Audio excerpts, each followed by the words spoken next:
নমস্কার বন্ধুরা, আশা করছি আপনারা সবাই খুব ভালো আছেন আর আমিও খুব ভালো আছি। আজকে চলে এসেছি চিলি সয়াবিনের রেসিপি, যেটা খুব কম সময় এবং সহজ পদ্ধতিতে কিভাবে বানানো যায়।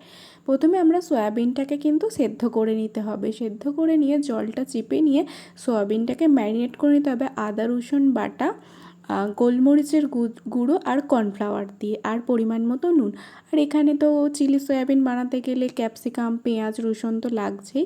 আর সয়াবিনটাকে আমি আগে থাকতেই ভালো করে ভেজে নিয়েছিলাম, ঠিক এই রকমভাবে হালকা কোটিং করে ভেজে নেবেন। তারপর কড়াতে তেল দিয়ে দেবেন আপনি ক্যাপসিকামের কুচিটা ভালো করে ভেজে নেবেন 2-3 মিনিট ধরে।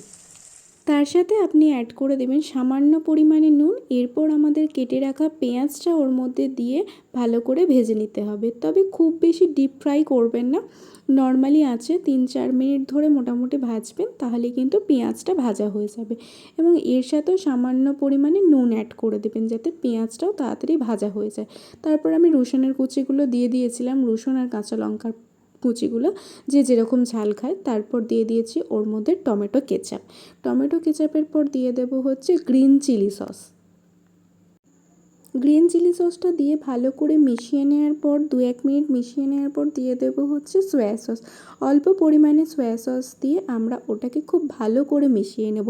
এবং মিশিয়ে নেওয়ার পর দেখুন আপনার কালারটা কিন্তু পুরোপুরি চেঞ্জ হয়ে যাবে, রেস্টুরেন্টের মতো কালার চলে আসবে। এবং এটা খুব ভালো করে মিশিয়ে নেওয়ার পর 2-1 মিনিট ওয়েট করব, যাতে এটা ফুটে আসার পর দিয়ে দেবো আমি সয়াবিনটা যে আগে থাকতে ভেজে রেখেছিলাম কোটিং করে, ওটা ভেজে ভালো করে ওর সাথে সসের সাথে মিশিয়ে নেব, যাতে পুরোটা মিশে যায়।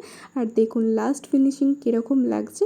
আপনারাও কিন্তু যদি চিলি সয়াবিন বানাতে চান এই পদ্ধতিতে বানাবেন, খুব কম সময় লাগে এবং খুব টেস্টি খেতে হয়। টাটা, সবাই ভালো থাকবেন, সুস্থ থাকবেন।